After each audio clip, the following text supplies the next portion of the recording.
চলতি বছরে 1000 মোটরসাইকেল চালক ও 300 ট্যাক্সি চালক নিতে চায় সংযুক্ত আরব আমিরাত। এছাড়া আগামী বছর থেকে প্রতি বছর 2000 ট্যাক্সি ও মোটরসাইকেল চালক নেবে এই দেশটি। বিস্তারিত রবিউল ইসলাম রবির রিপোর্টে। বাংলাদেশিদের জন্য মধ্যপ্রাচ্যের একটি বড় শ্রমবাজার সংযুক্ত আরব আমিরাত। দেশটির অগ্রযাত্রায় শুরু থেকেই বাংলাদেশি শ্রমিকদের রয়েছে বিশেষ অবদান। তারই ধারাবাহিকতায় দেশটিতে নতুন করে শ্রমিক নিতে বৃহস্পতিবার প্রবাসী কল্যাণ মন্ত্রণালয়ের সঙ্গে বৈঠক করেন দুবাই ট্যাক্সি কর্পোরেশনের পরিচালক নাসের মোহাম্মদ মুদাইফাস।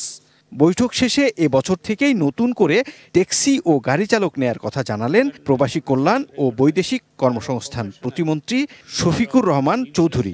বাংলাদেশ থেকে তারা এখন ট্যাক্সি ড্রাইভার নিবে, মোটরসাইকেলিস্ট নিবে এবং বছরে অন্ততপক্ষে কমপক্ষে 2000 একটা অর্গানাইজেশন এইভাবে অন্যান্য সংগঠন নিতেছে। প্রফেশনাল আরও বিভিন্ন সেক্টরে আমরা মানুষ পাঠানোর ব্যবস্থা করতেছি।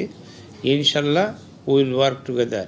গত বছর দুবাই ট্যাক্সি কোম্পানি বাংলাদেশ থেকে 2100 কর্মীর কর্মসংস্থানের ব্যবস্থা করেছে বলে জানায় আরব আমিরাতের রাষ্ট্রদূত আব্দুল্লাহ আলী আল Hamudi. Last 6 months we become the first remittance from all over the world, from UAE to Bangladesh. We have security sectors, hospitality, because of our brothers here in Bangladesh, especially the manpower, they are very skilled and we have a very good experience back home in United Arab Emirates. Rabiul Islam Robi, ATN news, Dhaka.